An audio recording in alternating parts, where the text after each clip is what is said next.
Hi, everybody. Jackie Eicher here, and Pearl, of course.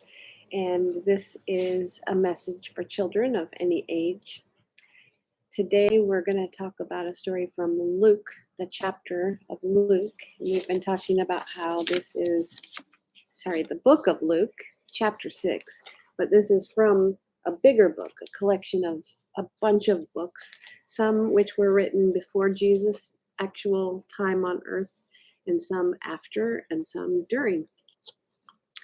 I have lit our candle, which is a big one. It's a two-handed candle, 3 wicks. And we're going to just start by taking a moment to find ourselves right here in our bodies, wherever you are sitting or standing or laying down. I hope you're comfortable. And we'll take some breaths.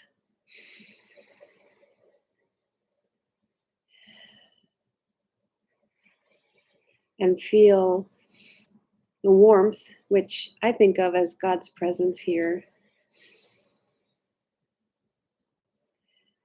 And then you can share that warmth or God's presence with the world, God's love.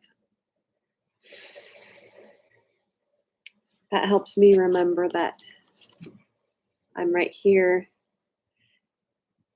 with you, with God.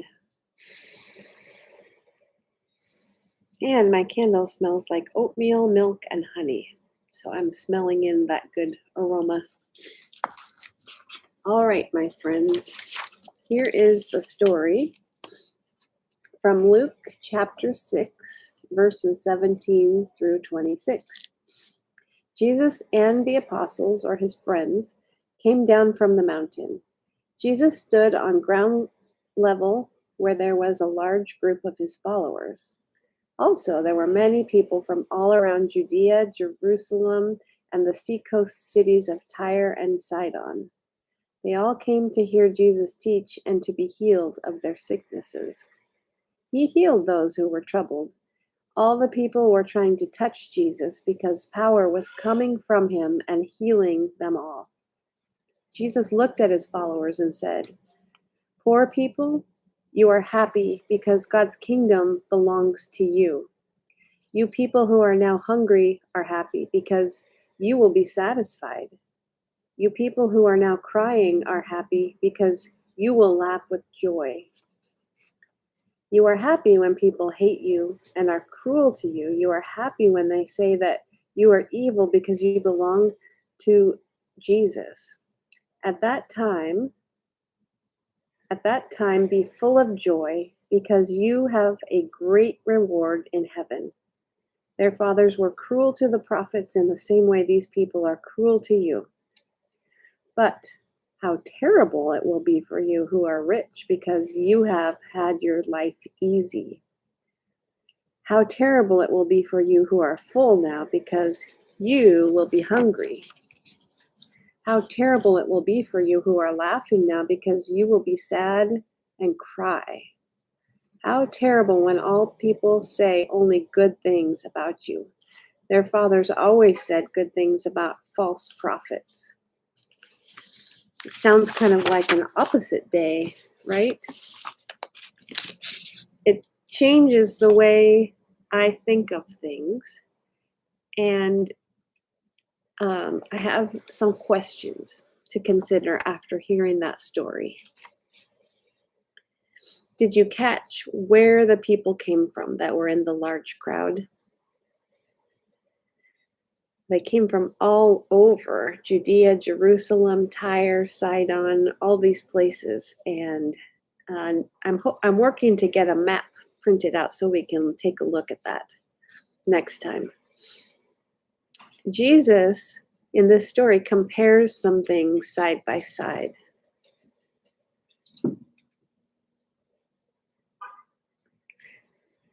One thing he compared was people at his time that he was speaking.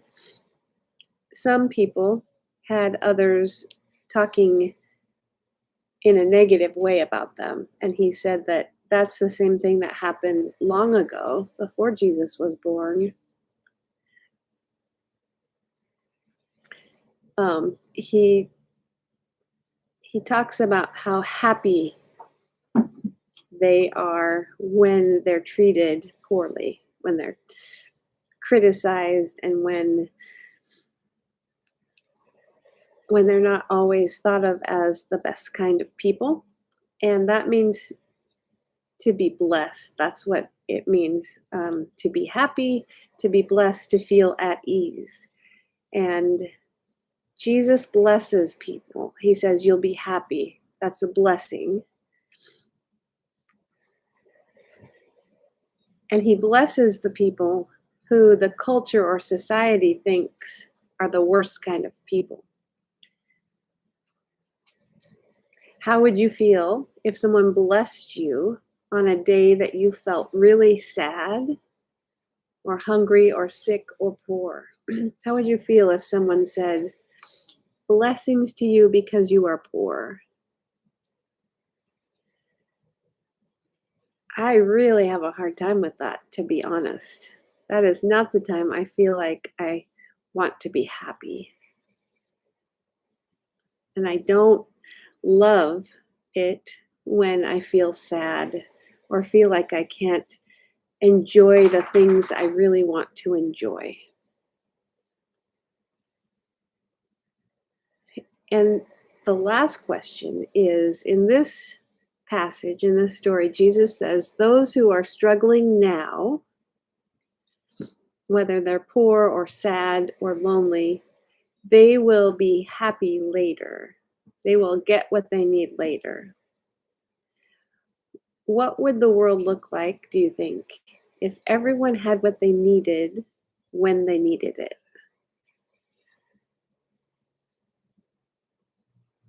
I'm going to leave it with that question. And I have one last question after we play a little game.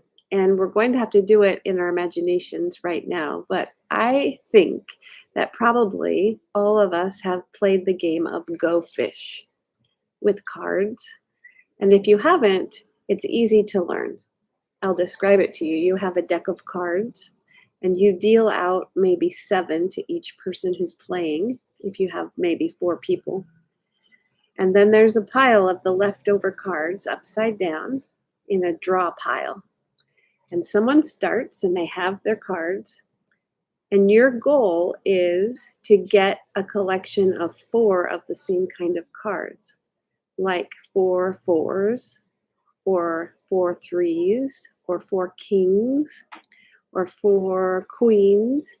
And once you get in the traditional game of Go Fish, once you get all 4, you say, I have them, and you're the winner. I wonder if we could reimagine this game. And so if we could reimagine this game, and once one person gets a collection of 4, they could continue with the game while everyone else attempts to get a collection of 4. And once everyone who's playing has a collection of 4 of the same cards, then the game would be over and everyone would have won. That's kind of like what Jesus is talking about in the story, sharing until everyone has what they need. And I think that I would like to play that game. Someone in our online Sunday school class was talking about the game of Foursquare last week, and I'm going to recommend that she try out this way of thinking in a new Foursquare game. And I imagine, it might be hard to convince people, but I imagine it could work that once one person got up to the top square, then the goal would be to help each person who's playing the game get up to the top square at least once.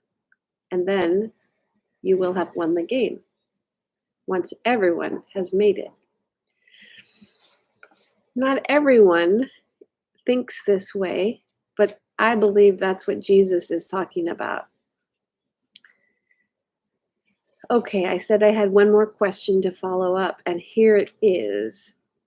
In this story, Jesus talks about turning struggles people have into blessings, turning them into ways to be happy. What are some ways in our community of First Congregational United Church of Christ in Corvallis and in Corvallis, Oregon? What are some ways that we can bring blessings to those who are struggling in Corvallis or Albany? What are some ways that our church could help those who are struggling? We already do some things, and we can always do more and new things.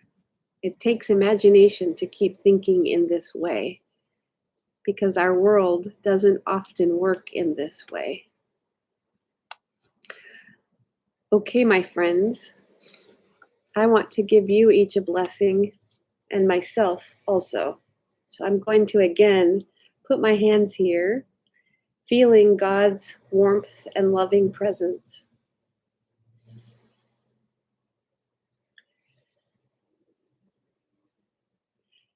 Blessings on your week, and I hope that you find ways to help the community that you're in, at your school or in your family or in your neighborhood. I hope you find ways to help those who are struggling. And we will blow out our candle together. It's a 3-wick candle, so you have to blow really hard to get it to go out. 1, 2, 3. We did it. Thank you for being here with me.